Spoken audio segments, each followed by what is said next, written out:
अस्सलामु अलैकुम। मैं आपका दोस्त आलम मीर। हमारा चैनल आलम मीर इंस्पायर के लिए आज का बहुत बड़ा दिन है, क्योंकि आप लोग का साथ और दुआएं के बावजूद आज ये मेरा यूट्यूब चैनल 1000 सब्सक्राइबर और 4000 वॉच टाइम का बेड़ा पार करके प्रोफेशनल यूट्यूब चैनल बन गया। जज़ाकल्लाह। आज ये वीडियो सिर्फ जानकारी नहीं बल्कि एक आई ओपनर होगा। मैं 2025 हज के दौरान मैंने देखा कि कैसे अपने जानवर का गोश्त खाने के चक्कर में कुछ हाजी भाई अपनी इबादत को जोखिम में डाल दिए थे। शायद वो लोग का पता ही नहीं जी मेरा अपना कुर्बानी का गोश्त खाने के चक्कर में मेरा शायद जो हज का मेन पर्पस है उसी को ही शायद जोखिम में मैं डाल दिया। आज हम मीना के उन ऐतिहासिक गलियों में चलेंगे जहां पहली कुर्बानी हुई थी, और साथ ही देखेंगे कि आज की वैज्ञानिक आदाही प्रोजेक्ट 5 दिन का हज का सेंटर मीना कैंप से कितना दूरी पर है। हज से पहले जब मैं मीना के दौरे पर था तो मैंने उन जगहों का करीब से देखा जहां हजारों साल पहले हजरत इब्राहिम अलैहिस्सलाम और हजरत इस्माइल अलैहिस्सलाम ने अल्लाह की रजा के लिए खुद को समर्पित किया था। हज 2025 में हज के पहले हम लोग मीना एरिया विजिट किया था। तो ये ड्राइवर भाई साहब का साथ मेरा जो बातचीत है थोड़ा ध्यान से सुनिए और थोड़ा गैर से देखिए तो मीना कैसा दिखता है। हज से पहले हम लोग मीना में जब गया था उसी टाइम का। अभी बंद है ना? ये हज के दिन खुलेगा, दौरान ही खुलती है बस। ये अभी मुजदलिफा आ गया आप लोग ना? मुजदलिफा आ गया। अच्छा, रात वैसे तो खुला मैदान है, इसमें रात बिताना है। अभी हम लोग कहाँ जा रहे हो? मीना। अभी आगे मीना है,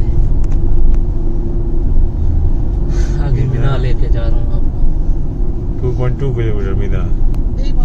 আজিজিয়া से আরাফাত দেন মুজদলিফা এরিয়া ভিতৰত যে আমি নহমানে খুশকারি মানুহ গৈ আছে। तो इनसेट में देखिए मुजदलिफा में जो रात बिताना पड़ता है उसका लाइव फुटेज में दिखाने की कोशिश कर रहा हूँ ताकि आपको अंदाजा लग जाएगा तो मुजदलिफा में कैसे रात तो हम लोग हज के दिन पहले इधर ही लेके आएगा ना? मीना में आएगा। इधर भी खेमे होगा ना? ये खेमे आ गए हैं वो भाई, सामने खेमे आ गए हैं। थोड़ा सफर तो करो। सबर जरूरी है। आना भी इधर है, आपको फिर भी जल्दी है। ये भी खेमे, ये भी लगो था ये मीना है। हाँ, इधर से शुरू हो गया मीना। ये देखिए और भी तो खेमे खेमे माने थका जगह भी पास तक नहीं जाने देगा ना? पास भी लेके जा रहे हैं, पास भी जाएंगे। चलिए चलिए, खेमे देख के जाएगा अंदर से। अंदर नहीं जाने देंगे, अंदर की सोचो भी मत। ये देखो देखो सारा कुछ है वो भाई, बेड लगे हुए हैं।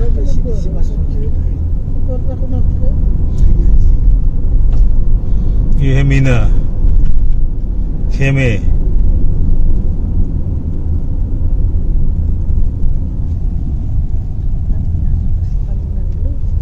हज से पहले मीना कैंप दौरान में आपको मैं इनसेट में दिखा रहा हूँ जहाँ पे मीना कैंप के अंदर आपको 4 दिन रहना है, क्योंकि एक दिन तो आपको ये सब खेमे है ना? रात बिताना है मीना का तो खेमे। उस कैंप के अंदर पहला रहा था कि इधर रुकना है।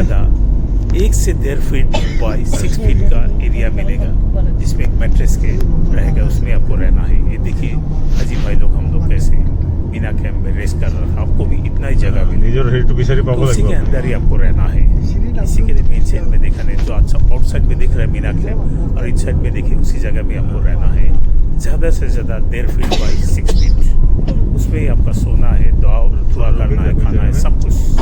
जैसे आप देख रहे सारा हैं मीना ही है भाई, 4 आगे दिन क्या आपका है? मीना कैंप नहीं, का नहीं, जो नंबर है ये सारा मीना ध्यान है। से नोट नहीं, कर अंदर लीजिए, जाके कोई क्योंकि जगह बाहर से रुकी सब कुछ आगे एक हम ही जो जैसा जगह आएगी पहले भी आपको बोला है, वो भी दिखाऊंगा। अच्छा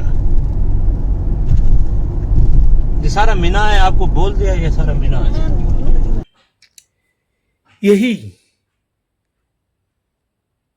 वो वादी मीना है जहां इब्राहिम अलैहिस्सलाम ने अपने बेटे को कुर्बान करने का इरादा किया और अल्लाह के जन्नत से डूंबा भेजकर इस सुन्नत का कयामत तक के लिए जारी कर दिया।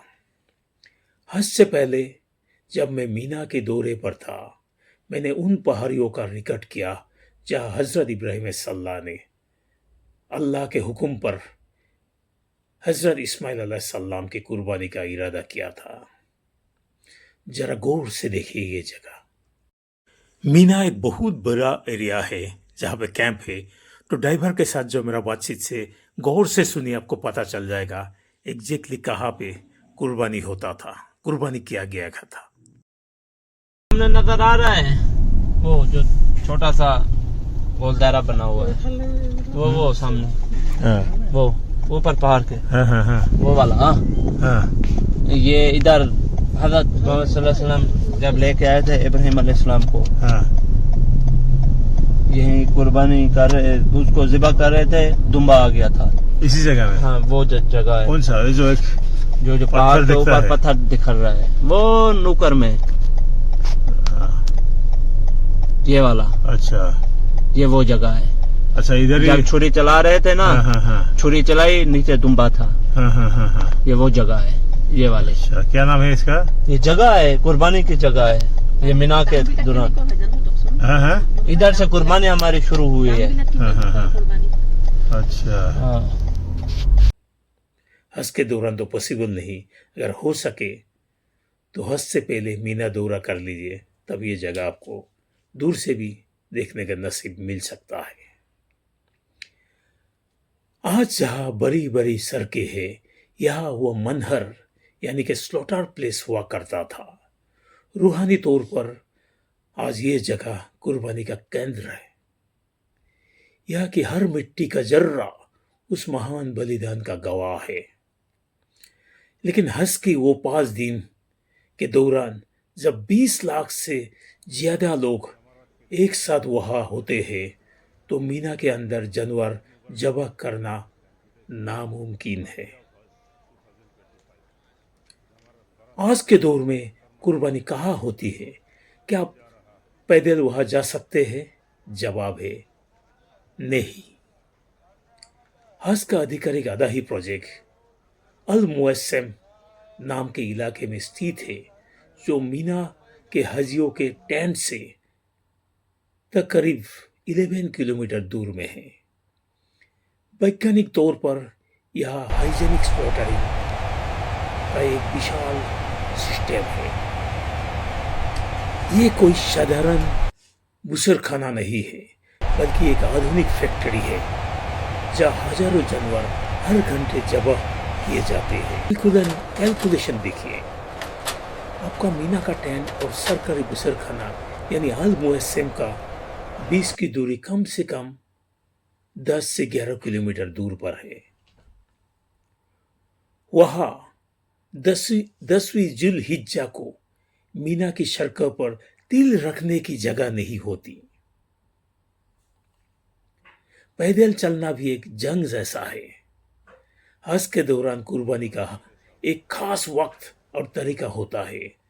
10वीं जिल हिज्जा को जब हाजी मुजदलिफा से मीना पहुंचते हैं, तो सबसे पहले रामी यानी कि बड़े शैतान को कंकरी मारना।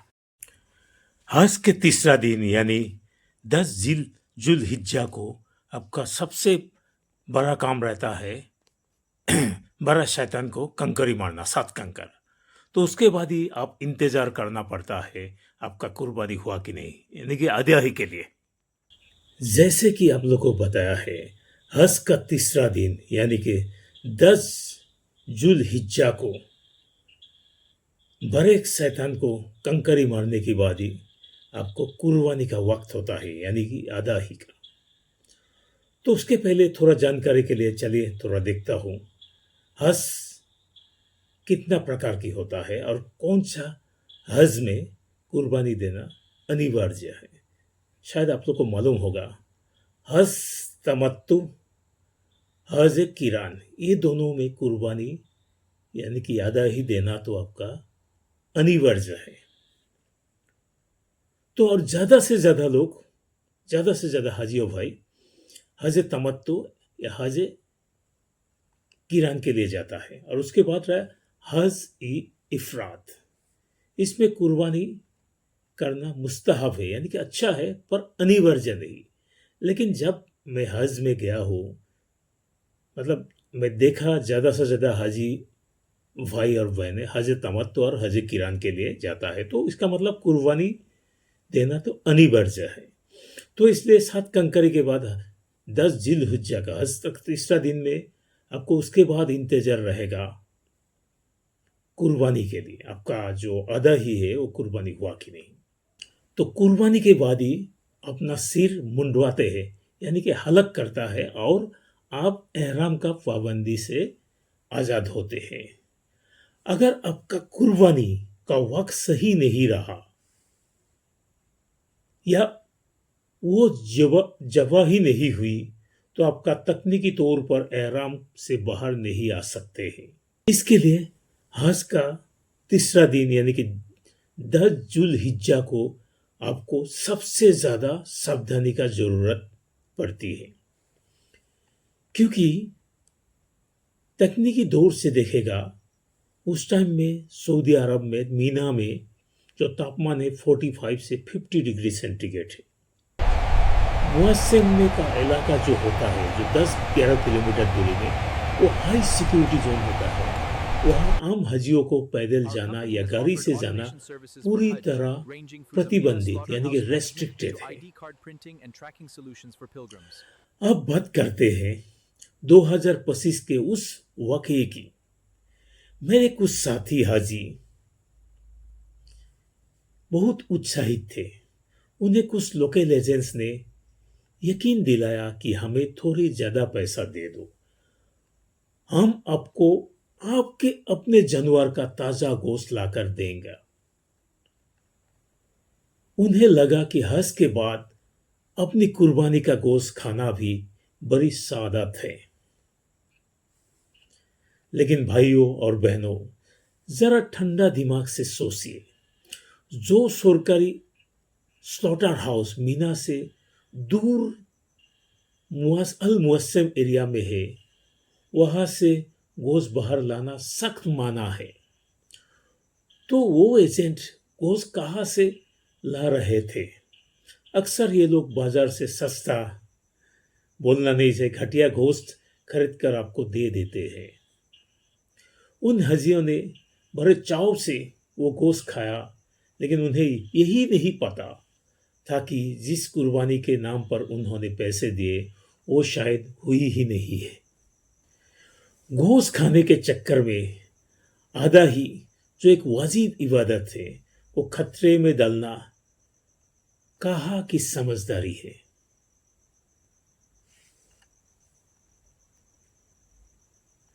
जब आप हज कमेटी ऑफ इंडिया को इस साल 17,280 रुपया देते हो, तो आप सिर्फ एक रस्म पूरी नहीं करते। अल मुअस्सिम के इन वैज्ञानिक प्लांट सऊदी अरब का आधा ही प्रोजेक्ट जो इंटरनेशनल डेवलपमेंट बैंक के साथ जुड़ा हुआ है, ये अपने आप ही एक इंजीनियरिंग चमत्कार है। जब आप होस्ट कमेटी ऑफ इंडिया को पैसे देते हैं तो वो इस आधिकारिक सिस्टम में इंटरनेशनल डेवलपमेंट बैंक में थ्रू जाता है। यह गोश्त बर्बाद नहीं होता। जानवर जब होते ही उसे तुरंत साफ करके फ्लैश फ्रीज किया जाता है। गोश्त को तुरंत चिल किया जाता है ताकि वो खराब ना हो। इसे वैक्यूम पैक करके दुनिया के 25 से भी ज्यादा गरीब मुल्कों जैसे साद, सूडान, फिलिस्तीन, अफ्रीका और बांग्लादेश की रिफ्यूजी कैंप में भेजा जाता है। उस मासूम भूखे बच्चे का पेट भरना जो हफ्तों से शायद गोश्त के लिए तरस रहा है, क्या ये ज्यादा सवाब का काम नहीं है कि आपका सदका दुनिया के सबसे भूखे इंसाने तक पहुंचे? यही इस्लाम की असली रूह है, औरों को ख्याल रखना। हज 2026 में सिस्टम और भी पारदर्शी यानी कि ट्रांसपेरेंट होगा।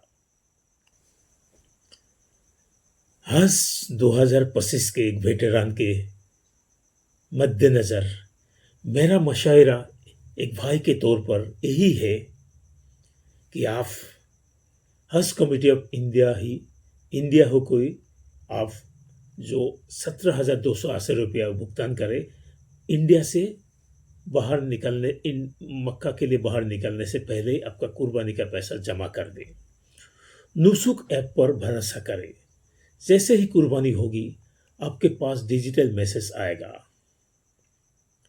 आप मक्का में पहुंचने के बाद ही आपको एक अदाई का एक कागज दिया जाएगा, जिसके लिए एक नंबर रहेगा, जैसे मैं एक वीडियो में मैं अभी दिखा रहा हूँ। वो रिसीप्ट को आपको संभाल के रखिए, क्योंकि हज के तीसरा दिन यानी कि 10 जुल्हिज्जा को जब आप बड़े शैतान का कंकर मार के आके आप जो आपका मीना कैंप में जो खड़ा रहेगा या बैठा रहेगा, इंतजार में रहेगा आपका कुर्बानी हुआ कि नहीं, उस टाइम में आपका नुसुक ऐप में वो स्पेसिफिक नंबर को साथ जो QR कोड है उसमें आप स्कैन करेगा तो उसमें मैसेज आ जाता है कि आपका आधा ही यानी कि कुर्बानी डन, एग्जीक्यूटेड और नॉट। तो देखते देखते आपको उधर बैठ के मीना कैंप में बैठ के आपको ये पता चल जाएगा कि आपका कुर्बानी एग्जीक्यूट हो गया, क्योंकि उसके साथ आपको क्या है, आपको तुरंत ही कुर्बानी के खबर मिलते ही आपको खास काम है 10 जुल्हिज्जा को आपको हलक मतलब मुंडवन कर, उसके बाद आप एहराम का पाबंदी से बाहर आ जाता है। उसके बाद भी आपका तवाफ जियारत भी और काफ़ी सारा रस्म फोर्ट फीड में दे रहता है। तो मेरा यही बोलने का मतलब है, लोकल एजेंट का भरोसा नहीं करके आप स्कैम से बचिए। मक्का में किसी भी लोकल एजेंट के वादे पर भरोसा ना करें, चाहे वो कितना भी कसम क्यों ना खाए। आपकी इबादत आपकी अमानत है, इसे जबान के स्वाद के लिए दाव पर ना लगाइए। अगर आपको मेरा ये चैनल आलमगीर इंस्पायर का ये 15 मिनट का विश्लेषण पसंद आया तो इसे उन सभी हजियों के साथ शेयर करें जो 2026 में हज में जा रहे हैं। चैनल को सब्सक्राइब करें ताकि हम मिलकर और भी इल्मी सफ़र तय कर सके। अल्लाह हाफिज़ और आप सबको हज मबरूर।